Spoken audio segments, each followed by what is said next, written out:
Mga kaidol, itong troubleshoot natin ay hirap ipasok ang cambio. Lahat ng cambio mahirap.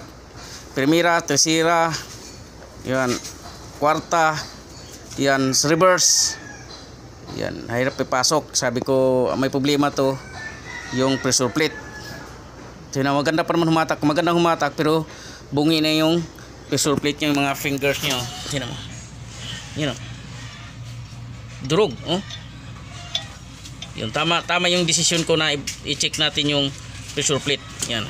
Dahil dito sa release bearing. Yan. Ayan, baklas mo. Tama. Yan.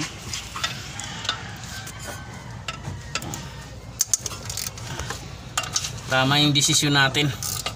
Kahit magandang humatak, malakas humatak, ang problema sabi ko pressure plate. Tama talaga. Diba? Tama yan. Sabi ko yung pressure plate sigurado durog yan. Yan.